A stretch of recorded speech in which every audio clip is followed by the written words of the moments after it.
She posted the photo at 9:42 p.m. I know that because I was staring at it for a full 30 minutes, watching the comment count tick up like a heart monitor. Her, Brian, 2 wine glasses. That smug, lip-glossed half-smile she always pulls when she thinks she's untouchable. His hand resting just a little too comfortably on her chair back.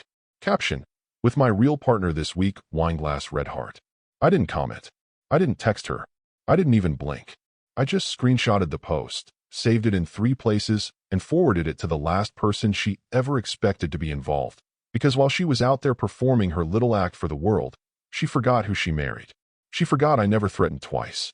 Funny thing is, the warning wasn't even loud. No yelling. No slammed doors. Just a quiet Sunday morning. Her suitcase half-zipped, the smell of bacon and burnt toast in the air. I was pouring her coffee when I said it, just like I always do. Cream, no sugar, just the way she pretends she likes it when clients are watching. If you post another photo with that guy, I said, I'm done. No drama. Just done. She didn't even look up from her laptop. It's just Brian. Relax. No, it wasn't. Not anymore. Look, I know most of you are probably listening right now without hitting that subscribe button, but if this story hits a nerve, if it keeps you holding your breath even for a second, subscribing helps the team keep these stories coming. It really does. Now back to the mess. She'd been doing this dance for months. Conferences. Business trips. Brian's just in my department. He's harmless. But harmless people don't text your wife after midnight with a champagne emoji and good luck tomorrow. Harmless people don't leave their cufflinks on your bathroom sink. Yes, I found them. No, I didn't say a word. Why? Because I don't play fair. I play long. You see, this wasn't just about infidelity. I could have stomached the lies, the passive-aggressive digs, the fact that she started buying 2 of everything like she was splitting a future I wasn't in. No, this was about something worse. Disrespect in public. The kind that doesn't whisper behind your back, but laughs in your face. The kind that makes other people start thinking they can, too. She knew exactly what she was doing. She posted it during a company dinner, dressed like she was selling perfume in a courtroom.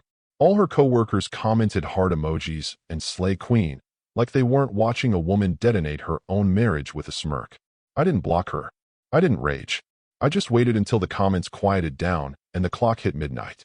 Then I picked up my phone and hit forward on the draft I'd written weeks ago. Subject line: conflict of interest, immediate review required. Brian, you see, was already on shaky legal ground. And me? I'm the quiet little husband she forgot to mention is the lead attorney for the plaintiff in the case that might end his career. I hadn't disclosed our connection because there hadn't been one. Until now. She'd made him part of her personal narrative. And that made him fair game. You'd think that's where the story ends. Like, boom, the moment she clicked post, it was all over. But no, this wasn't some Hollywood gotcha moment. This was a slow, spiraling collapse, like watching a glass of red wine topple in slow motion across a white rug. And I had been holding the edge of the table the whole time. She came home 4 days later like nothing happened. Waved from the Uber, suitcase rolling behind her, lips already moving about some keynote speaker and how the hotel forgot her vegan breakfast order. She had no idea. Not yet. But the shift started that night. First, the locks. Then, the envelope. Then the call from her boss. Oh, you'll love that one. But we'll get to it. Just know this. When a man warns you once, and then falls completely silent, you should have packed a second suitcase. The first comment under the photo read, "Power couple," with a fire emoji. Then a cascade of hearts, champagne bottles, the predictable, "you guys look amazing" nonsense from the same clique of office echo chambers that congratulated each other on every minor achievement like they were winning Nobel Prizes. She soaked it in, naturally. She always did. That photo was her dopamine fix for the week. The digital high of being seen, of flaunting a version of herself she thought was invincible. She never stopped to ask herself why Brian looked so stiff in the photo, why his smile was thinner than usual, why his arm didn't quite commit to the wraparound pose. She definitely didn't notice his eyes weren't on the camera. They were on someone just out of frame, probably the waiter, or maybe the woman 2 tables over who just recognized him from LinkedIn. Or worse, from the lawsuit. Because here's the truth she didn't know, and likely still doesn't fully grasp. Brian is being sued. Not for something cute like failing to meet quarterly objectives. No, he's under litigation for breach of fiduciary duty, contractual fraud, and violating a confidentiality clause that was so airtight it might as well have been written in blood. And the plaintiff? a mid-sized fintech company from Austin that lost 7 figures because Brian thought he was slick enough to advise a competitor under the table. And me? I'm the attorney handling that case. Oh yes, imagine that. Your wife parading her real partner online while he's neck-deep in legal quicksand, and her husband is the one holding the shovel. I'd kept my involvement quiet. There'd been no reason to disclose it. She never talked about Brian at home beyond surface-level updates. And I'm not the jealous type, but I am the observant one. And I knew from the first time she mentioned his name, with that little flick of her voice, like she was chewing on candy, he was going to matter later. Turns out, later came faster than either of them expected. I didn't send an angry text. I didn't blow up her inbox. I wrote one email. Subject line, conflict of interest, potential leverage. Sent to the managing partner at my firm. CC'd, senior counsel. Attached, 2 screenshots, one of the Instagram post, and one of her LinkedIn profile showing she and Brian worked for the same company, on the same client portfolio, during the same time the breach occurred. I included no commentary, just the facts. Let them speak louder than any threat. See, the problem with people like Brian, and, increasingly, people like her, is they forget the details. They chase ego and forget paper trails. They post selfies and forget NDAs. They think a like is just validation, not a potential exhibit in discovery. And her? She thought this was just some harmless, flirty snapshot. She didn't consider that it showed proximity, alignment, that it created the impression, however unproven, that she may have been feeding him inside information, or worse, softening client resistance through her connections. All speculative, of course, but speculation is dangerous in courtrooms and boardrooms alike. I didn't need to scream. I didn't need to threaten her with divorce or post some passive-aggressive response. I just needed to introduce enough noise into the legal process to trigger scrutiny. And oh, it worked. Within 24 hours, Brian's inbox lit up with an internal escalation. Urgent. Review outside relationships. Potential ethics breach. The firm's general counsel was copied. His face reportedly went pale during their morning call. And she, still oblivious, was texting him selfies from the airport, telling him how they owned the internet this week. Owned, huh? More like leased, with no deposit and a clause they never read. But the best part? The real, slow-simmering beauty of it all? I wasn't done. That email wasn't the nuke. It was just the tap on the glass. The quiet reminder that some of us aren't here to fight. We're here to wait. Let her keep posting. Let him keep grinning in half-lit photos, holding wine glasses he can't afford anymore. I was just warming up, and they were about to learn how cold the law can get when it decides to look back. The meeting took place in a small conference room on the 23rd floor, frosted glass, filtered light, the kind of setting where polite voices dismantle empires. I walked in with a leather-bound file and a thermos of coffee I never unscrewed. The moment I laid the folder on the table, the room sharpened. 3 partners sat across from me. Lead counsel, litigation strategist, and a senior associate who probably hadn't blinked in 45 minutes. No one spoke at first. They knew this wasn't a routine update. I opened the folder. The first sheet, a printout of the Instagram post. Black and white. No color needed when the damage was already bleeding into legal relevance. The second, a snapshot of her company's org chart, with both her and Brian's roles circled. Same department. Same vertical. Tied to a client platform that had mysteriously pulled out of negotiations right before Brian's consulting detour surfaced. The third, a brief professional bio of my wife, emphasizing her involvement in the fintech accounts. Not written by me, mind you. That was taken straight from her own speaking engagement at last year's digital compliance conference. She bragged about her cross-sector collaboration and high-trust rapport with legacy clients. Her words, not mine. Then I spoke. Her post may complicate Brian's defense. No one laughed. No one asked questions. They all knew what I was implying without saying the actual words. Impropriety, influence, implied collusion. You don't have to accuse people outright in these rooms. You just stack the facts like dominoes, slide the first one forward, and let the silence push it over. The litigation strategist, Monroe, leaned forward. Do you believe she had access to privileged info? I paused, then shrugged. She had pillow talk access. Monroe smiled, but there was nothing kind in it. That's admissible under perception of bias if opposing counsel can't disprove it. Exactly. You see, we didn't have to prove she did anything. The existence of the post, the caption, the timing, and their joint connection to a disputed account created an atmosphere. And in law, perception is half the war. You make a jury feel doubt, even for a second, and suddenly facts don't matter. Only narratives do. Monroe turned to the strategist. We've been waiting for a variable like this. An opening. Something emotional. I nodded. You have it now. They didn't ask why I'd waited this long. They didn't care that I was married to the woman in question. This was war by paperwork. Personal feelings don't make it into the minutes. They started talking next steps, how to subtly reference the photo in pretrial motions, how to build a line of questioning around shared company assets, how to connect the social optics to the ethical breaches Brian was already wading through. I listened. I watched them build the scaffolding of what would become a very public collapse, and I didn't stop them. I just passed them one final document.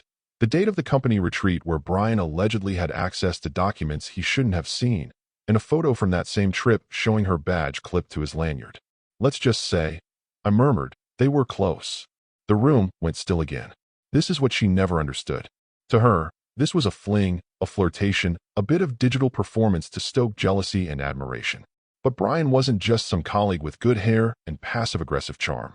He was a man at the edge of a legal blade. And now, thanks to her photo op, she'd hand-delivered the handle to my team. The meeting ended with no hugs, no back pats, just quiet nods and closed folders. I left the room with one final warning. Let me know before you move. I want this clean. Because when you pull a trigger like this, you don't aim to wound. You aim to scatter. And by the time she stepped off the plane, smiling like she'd won something, the crosshairs had already locked in. And she didn't even know she'd become evidence. Brian saw the subject line just after lunch. Urgent disclosure required. It didn't come from inside the firm.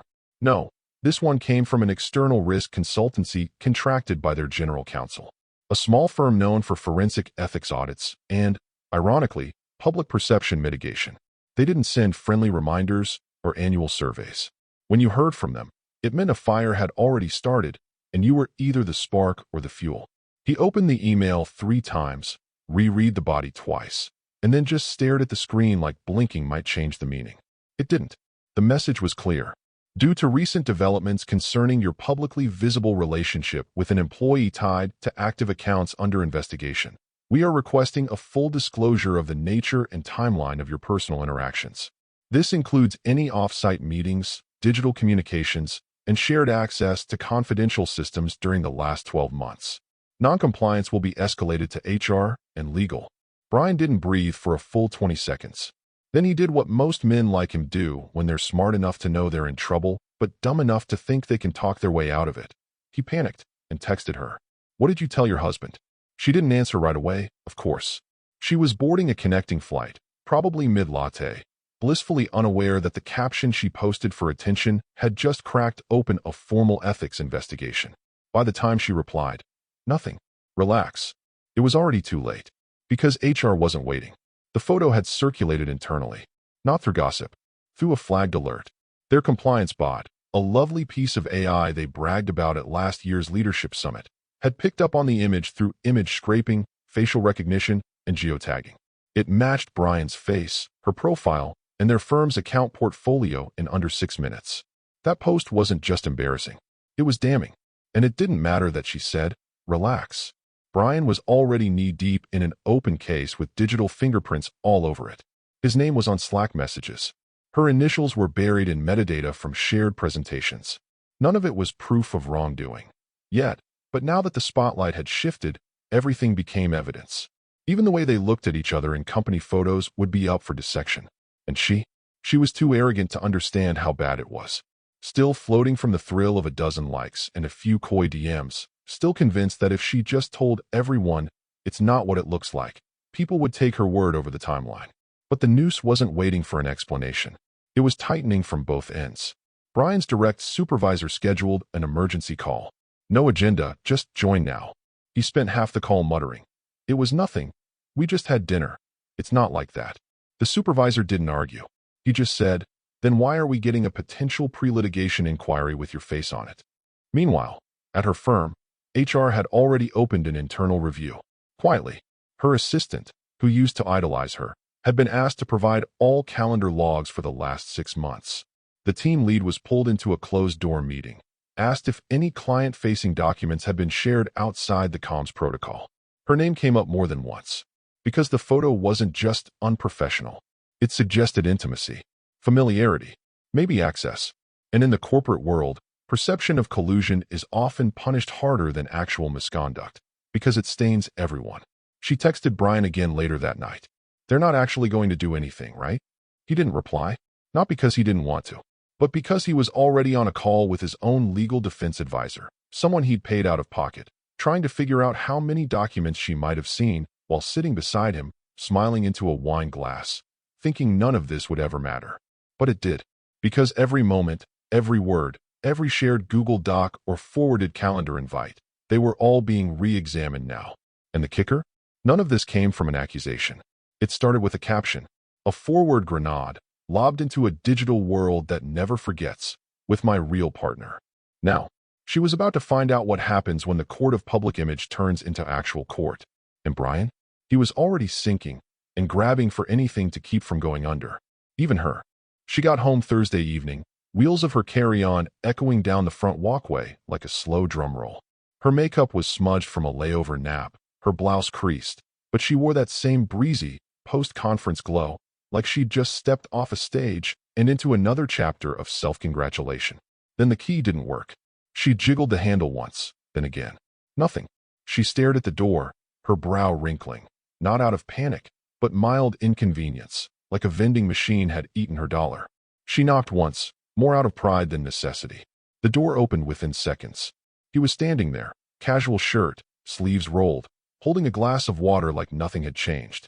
But everything had. Key's been updated, he said flatly. You'll be staying in the guest room. She let out a tight, humorless laugh, dragging her suitcase over the threshold. Wow, really? Is this your revenge arc? Locked doors and silent treatments. No revenge, he replied. Just boundaries. Something you said we should both be better at. She looked around.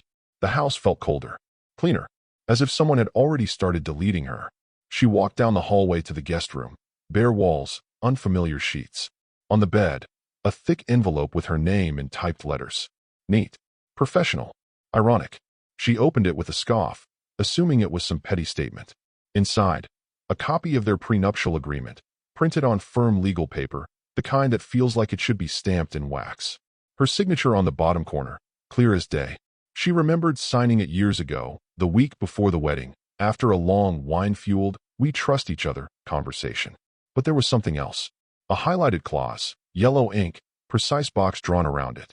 In the event of public actions resulting in damage to the shared financial estate, including but not limited to reputational harm, extramarital entanglements, or public association with litigated parties, this agreement is subject to immediate reassessment and asset protection amendments at the discretion of the unaffected party. Her smirk twitched, barely holding its shape. This wasn't in the original, she muttered, flipping to the last page. That's when her stomach dropped. The amendment date, August 14th of the previous year. A year ago, not last week, not during this conference. He'd been planning this long before the wine glass photo, long before Brian, long before she even started testing the limits. She stared at the date again, as if numbers might shift if she glared hard enough. He had updated the prenup, and she'd signed it. Her own signature, right next to the notary's stamp. She hadn't read it, probably just skimmed the first few lines, assumed it was a housekeeping thing, something about refinancing or estate planning. He'd even called it a household security review when she asked. And she, distracted, overconfident, self-assured, had nodded, signed, and gone back to her podcast about high-performance leadership habits. Now, the trap had clicked shut. Is this legal? She snapped, walking back into the hallway with the papers in hand. He didn't look up from the book he was reading. It was notarized. You signed it. Yes. You tricked me, she hissed. No, he said without inflection. I prepared for you. She didn't reply. Couldn't. Because the worst part wasn't that he'd updated the prenup. It wasn't even that she'd signed away her position without blinking.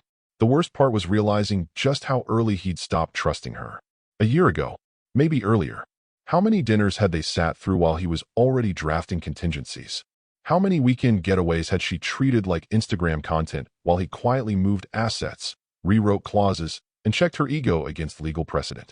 She returned to the guest room in silence. Inside the envelope was a second document. Smaller. A summary of the amendment effects. It included bullet points. Shared liquid assets frozen pending evaluation. Real property reassignment review scheduled. Any financial liabilities incurred due to public entanglements, no longer shared. There was also a note, handwritten at the bottom. I didn't make you choose him, but I did make sure your choice wouldn't bankrupt me. She sat on the edge of the guest bed, numb, her carry-on still zipped, the house echoing in a way it never had before. Suddenly, the wine glass photo didn't feel clever, or sexy, or bold. It felt like evidence. And the caption? It felt like a confession, not just to the internet, but to her husband, the one who never raised his voice, the one she thought she could control, the one who was always 5 moves ahead. Friday morning, the phone buzzed just as she was finishing her second espresso and trying to convince herself that what happened the night before, being locked out of her own bedroom, the prenup, the amendment, the line about not bankrupting me, was just some ridiculous, calculated tantrum. He'd cool off. He always did. He was methodical, sure, but not cruel, right?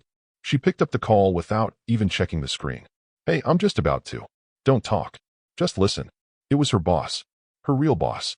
Not the project lead or the team coordinator or whatever mid-level sycophant she'd been corralling for the past year. No, this was the person who could erase her career with one sentence. And they sounded pissed. Brian's attorney just contacted us. The voice snapped, ice crisp and fast. They're flagging a conflict of interest. Legal exposure. Timeline overlap. He's under investigation, and your name is now tied to all of it. She stood up. Fast. Coffee spilled onto her blouse, but she didn't even notice. Wait, what are you talking about? I haven't said anything. I haven't. You don't have to say anything. You posed for it. Silence. Her mind raced, darting between possibilities. She thought maybe Brian had panicked. Maybe he'd named her to deflect heat. But surely it wouldn't stick. She hadn't broken any laws, right? The boss didn't wait for her to respond. Did you make that man post that photo with you? It hit like a backhand. She froze, words dying in her throat. Because, her boss continued, voice rising. We just received notice that our firm may be dragged into a formal complaint for housing 2 individuals connected to an active federal-level commercial litigation. And if that photo becomes a key exhibit, we're not just looking at ethics reviews. We're looking at reputation damage. Serious, board-level optics problems. Clients will ask questions. She tried to respond. I didn't. I mean, he posted it, but... Save it, her boss snapped. You've been benched. Effective immediately. Her legs buckled slightly, like she might sit down but couldn't find a chair. Benched? For how long? Indefinitely. There was no apology. No discussion. Just the clean, cold tone of someone distancing themselves from a mess before the smell stuck to their shoes. Do not come into the office, the voice added. HR will contact you. And if you even think about posting anything, personal or otherwise, related to this case, your badge won't be the only thing revoked. Click. She stood in the kitchen, still holding the phone to her ear even though the call had ended. The espresso was still seeping into the fabric of her blouse, warm then cold. For the first time, it began to dawn on her. This wasn't going away. This wasn't some marital spat. This wasn't about a post or a flirtation or some self-indulgent attention grab in the form of digital flirt theater. This was bleeding into her real life, into her career. And worse, it was doing so in the exact way her husband had tried to warn her it might. Quietly, without a single raised voice. She called Brian. Straight to voicemail. She tried again. Still nothing. Her texts were left on read. The little gray bubble that used to animate quickly when she messaged him now sat dead and silent. He wasn't going to save her. He was already in survival mode. And she was quickly becoming a liability. She stared at her phone.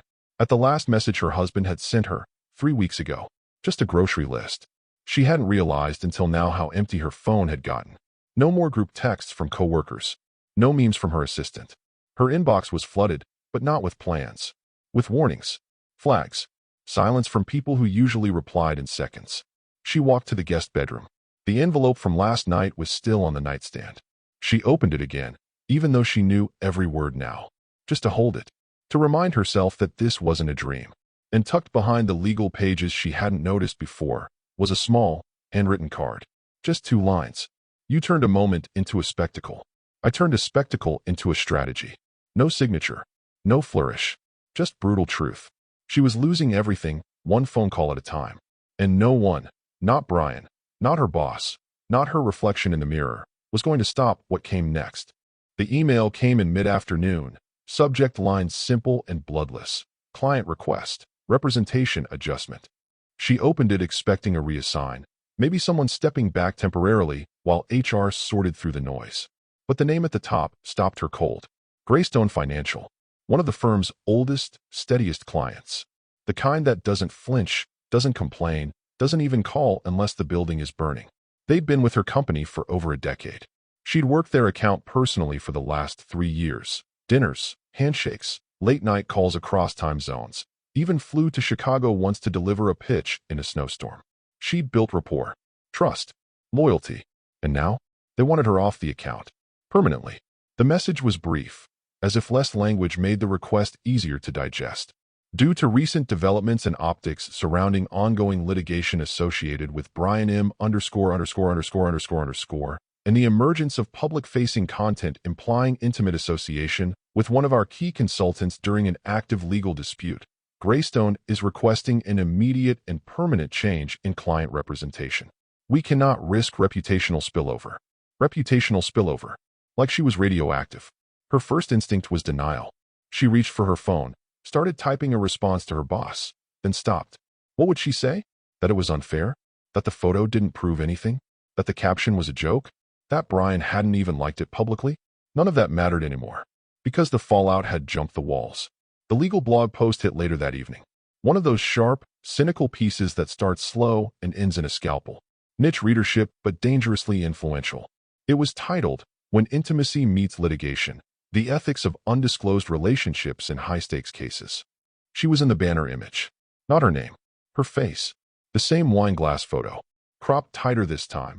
Zoomed in on her, and Brian smiling like a couple on vacation.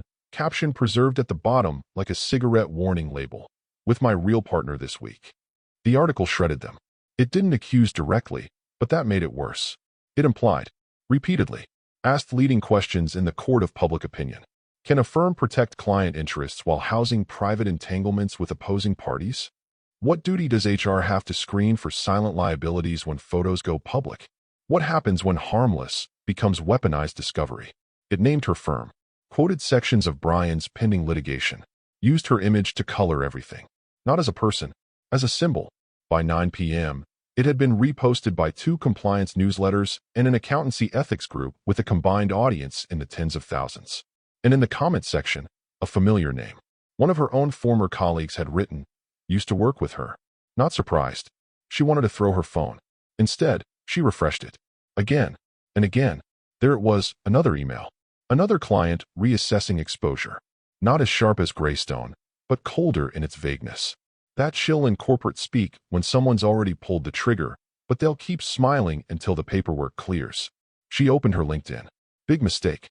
One of her recent posts, a motivational quote about trust being the currency of leadership, was getting hit with sarcastic comments. Subtle, petty, but unmistakably targeted. A former intern wrote, "Gonna remember this next time I'm in a photo with a federal witness faced with tears of joy." She disabled comments. Too late. Because the post was already screen captured. It was on Reddit, Twitter, even Facebook, that digital graveyard, had found a way to resurrect her humiliation. Her phone buzzed again. "Brian, finally. They froze my account. My lawyer says your post was cited. What the hell did you tell them?" She stared at the message, then tossed the phone face down on the bed. She hadn't told them anything, but she showed them everything. That smile, that glass of wine, that smug little caption, meant to sting her husband, had instead become the accelerant on a legal dumpster fire. And the worst part? The person who set it ablaze never raised his voice. He didn't argue. He didn't post. He just pulled one thread and let the fabric of her reputation unravel in real time. Now, she wasn't just benched. She was being erased. Quietly, efficiently, by clients, by blogs, by whispers in meetings she would never be invited to again. And as the panic swelled in her chest, one thought finally settled, heavy and permanent. This isn't going away. This is just part of what he planned. She waited until after midnight to make the call. Everyone else had gone quiet. Brian's replies had dried up. Her manager hadn't responded to her latest "Can we talk?" email, and HR had sent a generic calendar invite marked mandatory. That silence was suffocating. The kind where every minute feels like waiting for a bomb to go off, even though the detonation already happened. So she dialed the one person she still believed would pick up. Ava. They'd met in their freshman year, random dorm assignment. Bonded over cheap red wine and panic attacks before midterms. Ava was the one who stood beside her at the wedding, who knew about the Vegas incident, who once drove 6 hours to bail her out of a blackout argument with a former client. If anyone would give her the benefit of the doubt, it was Ava. She didn't even wait for a hello. "Oh my God, thank you for picking up," she said, relief flooding her voice. "Everything's insane. People are blowing this completely out of proportion. I just need someone who actually knows me." Ava's voice was low, not groggy, measured. "You lied to me." She froze. "What? You said it was nothing. You said you and Brian were just friends. That your husband was being paranoid." "We were just friends," she insisted. "That photo was a joke. It was sarcasm. I didn't think." "Exactly," Ava cut in. "You didn't think." Silence. "I defended you," Ava continued, her tone sharper now. "When the blog post came out, when Greystone pulled out, when the partners started poking around, I said it was nonsense. That it was all overblown. And now I'm being asked if I knew." She tried to steady her voice. "Knew what? That I went to dinner with a coworker? That we took a picture?" "No," Ava said, exhaling hard.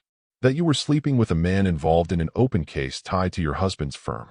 That you used your position to get him into that client meeting last quarter. That you, whether you meant to or not, opened the door for a compliance nightmare. That is not what happened. Doesn't matter anymore," Ava said flatly. "Perception is reality now." She reached for something. An excuse, a joke, anything to turn the tide. "Come on, Ava. You know how people are. They love a scandal. This will blow over. I mean, seriously, you think I'd tank my career over a caption?" And then came the kill shot. "And your husband?" Ava said. "He warned you." The line hung there. "I was there, remember?" she went on. "That brunch, the Sunday before Denver? I saw the look on his face when you brushed him off. I saw how quiet he got. You laughed at him. You said, and I quote, 'You're not going to survive in the modern world if a photo hurts your ego.' And then you toasted Brian." She opened her mouth, but nothing came out. "I heard him say it. 'If you post another photo with that guy, I'm done.'" The silence between them was a vacuum. "You don't understand," she finally whispered. I was trying to feel something again. He was so distant. I just wanted to remind him I mattered." Ava sighed. "You wanted to remind him. And he reminded everyone else." Then, after a pause, "I can't be part of this. Ava, I have a mortgage, a career. I worked too hard for all of it to be buried in your fallout." Click. The call ended. No goodbye, just nothing. She stared at the screen like it might reverse itself. Like Ava's name would appear again and say it was a joke. But no, that one person, the safety net, the late-night confidant, the ride or die, was gone. Not angry, just done. She was alone now. Utterly, cleanly, surgically alone. Her coworkers? Avoiding her in hallways she hadn't even entered yet. HR? Treating her like a contagion wrapped in designer perfume. Brian? Mia? Probably lawyered up. And now Ava. Her final connection to the world that had once seemed so polished, so hers, had cut the rope and let her drift. She scrolled through her contacts, but every name looked foreign now. Every number, a risk. Every past conversation, a potential transcript. Her social world had fractured, and the cracks ran deeper than she thought possible. People weren't just stepping back, they were disinfecting her name from their resumes. And in the quiet, the bitter irony settled in. The only person who'd ever actually told her the truth was the man she humiliated online, with 4 words and a wine glass. And now, not even her best friend could stand next to her shadow. She arrived at the building just after 8 a.m., dressed in a navy sheath dress she once considered her power move uniform. Hair perfect, heels measured, face composed. The plan was simple. Walk in, make eye contact, settle the chaos. On the narrative, she'd prepared a dozen versions of what she'd say. Clever, slightly contrite, just enough self-awareness to look human but not guilty. All she needed was 10 minutes in a room. But the badge didn't work. She waved it again. Nothing. The sensor blinked red. She glanced at the receptionist through the glass. The woman stared at her with a tight, bureaucratic expression, like someone watching a minor car accident unfold in slow motion. "I think my card's glitching," she said, pulling the door. The receptionist didn't move, didn't buzz her in. She picked up the phone.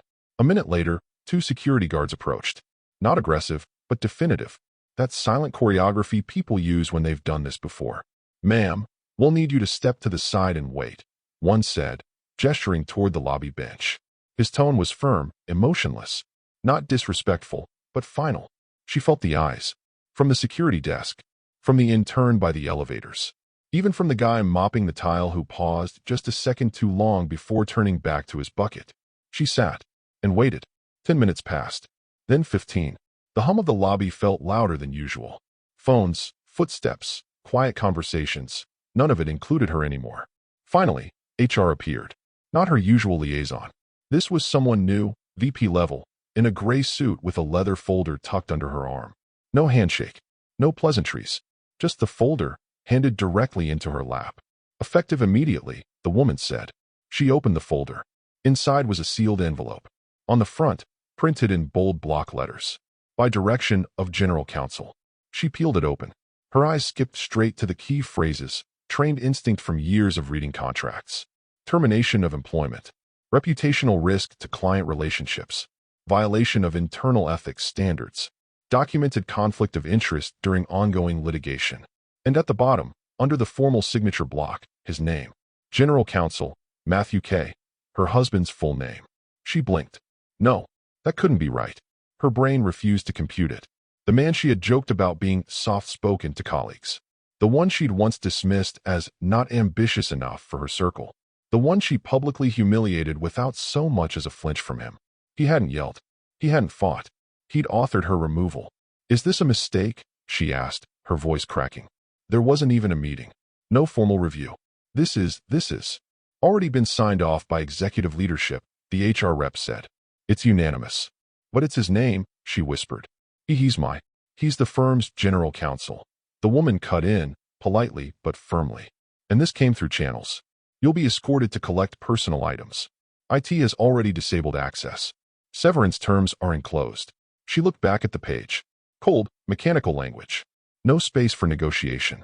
No room for saving face. And no way to spin it. She was out. Not on leave. Not under review. Gone. The security guard cleared his throat behind her, gently reminding her to stand.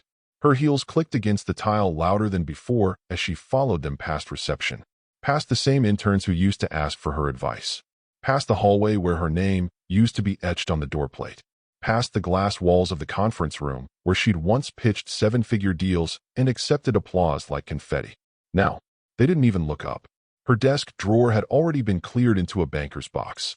Her nameplate, gone. No farewell card. No awkward cake. Just silence and sanitized erasure. She clutched the envelope like it might still warm in her hand. Like the ink would smudge and say this was all just a bad dream. But it wasn't. She had weaponized a photo. He had weaponized protocol. And in the end, the man she had laughed at for being too passive had orchestrated her public collapse with the precision of a surgeon and the emotion of a filing cabinet. There was no scandal to explain away. No dramatic blowout. Just a memo. A signature. And a door that no longer opened for her. Because reputations can crumble in whispers. And hers had just been written out. She came home that evening slower than usual. Not because of traffic. Because of weight. That specific kind of heaviness that settles in your bones when you finally realize there's nowhere left to spin the story. Her phone was on silent, her heels in her hand. Her blouse had been worn too long. She moved through the front door like she was breaking into her own life. He was in the living room. Calm. Zipping up a suitcase. Not hurried. Not theatrical. Just finished. She stood there for a second too long, unsure whether to drop her purse or scream or laugh. Instead, she just said the only sentence that had survived the wreckage of her voice. We can fix this. He looked at her for the first time in what felt like days. Weeks. A gaze not filled with hatred or disappointment. Just clarity. The kind of look you give a building you once loved before it was condemned. He didn't argue. Didn't list grievances. He simply handed her a folder. Inside were finalized divorce documents. Clean. Pre-reviewed. Signed and notarized simple. Alongside them, property reassignment papers, banking separation protocols, and the official filings for asset division under the amended prenup clause she'd signed herself. On top of it all was a single sticky note, written in his familiar handwriting. You chose your real partner. I chose peace. She sat down. Hard.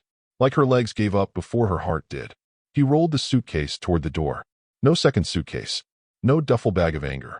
Just one quiet, intentional departure. I didn't mean for any of this, she began, her throat catching. He paused, turned back, voice even. I know. A beat. Then the doorbell rang. She blinked. He nodded toward it without another word. She opened the door, still half in disbelief, half in denial. A courier stood there, expression bored, holding a thick envelope. Delivery for Ms. L. Requires signature. She signed with trembling fingers, took the envelope, and closed the door with her shoulder like the air had been sucked out of her hands. The return address was her firm's headquarters, but the sender wasn't HR. It was the board of directors. She opened it slowly, like it might explode. Inside, a formal demand notice. Due to the loss of client contracts tied directly to your conduct and the resulting reputational harm, the board is initiating proceedings for the recovery of previously issued performance bonuses. Total amount, $148,250. Deadline, 15 business days. There was no emotion in the letter, just numbers, dates, terms she used to explain to others like she was fluent in law and logic. Now, they read like a death sentence in Helvetica. She sank to the floor, the envelope in her lap, her body numb. Upstairs, she heard the soft creak of a zipper closing. Her marriage, dissolved without a word raised. Her career, amputated by a caption. Her savings, evaporating behind contract clauses she used to boast about writing. She looked up as he walked past her. He didn't say goodbye. He didn't need to, because he'd already said everything with silence, with signatures, with precision. He reached the door, opened it, then paused, just once. She looked at him, broken, barely breathing, reaching for a last thread. He didn't look back. He stepped outside and closed the door, not with a bang, with peace. And that was the final cruelty. She'd spent years craving the spotlight, crafting appearances, collecting applause from rooms filled with people who wouldn't remember her name after dessert. And the man she dismissed as just the quiet one. He didn't destroy her. He disappeared her, with nothing but paper.